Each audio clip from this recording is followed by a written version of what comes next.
Thank you for being so kind to volunteer to let us visit with you about spinal epidural injections. Now you are a bit of a pro on this. You've had them before, and I know that they've been of great help to you in the past.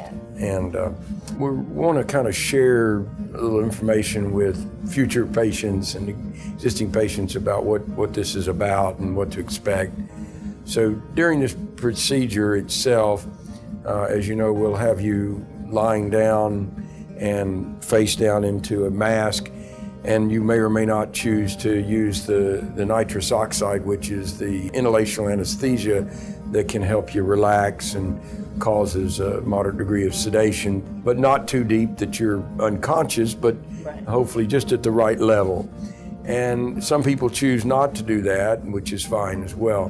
While you're doing that, we're going to be preparing the skin with some cleaning fluid, and then we'll kind of be covering you up and then placing numbing medicine after we've localized the exact spot. Now we're going to do that by using this fluoroscope and placing an object, metal object, on your skin to tell us where we are. And we generally try to get in here at the C7, T1 level in the neck, and for lower back patients, generally the lowest lumbar vertebra.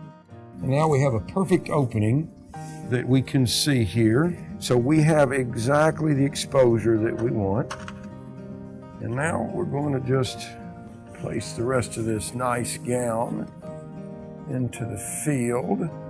And the next thing you'll feel is some numbing medication, and that's going to be the lidocaine. And that just lasts for a couple of seconds of a bee sting pain. So you'll often hear say, well, little bee sting now. And this lasts just for a second or two. Unfortunately, we've got the nitrous oxide providing you some moderate degree of sedation, so hopefully that wasn't too bad.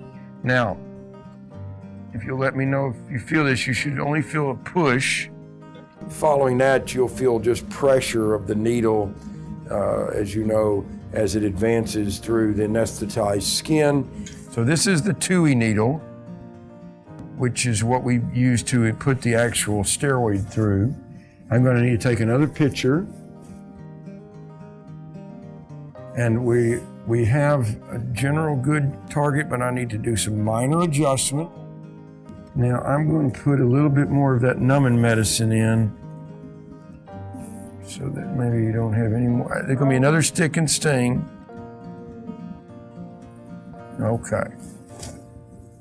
Now this is the syringe that we use to test with the air, and we use that to connect it to the TUI needle, and we will advance this needle gently using air as our guide.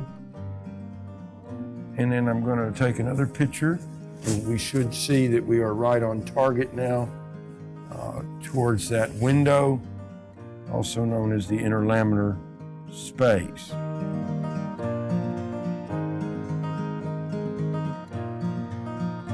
So what happened was the air was able to be released as soon as we got into that real space. And now this is the contrast dye. You doing okay? Okay. All right. I'm gonna put a little bit more, but this is perfect.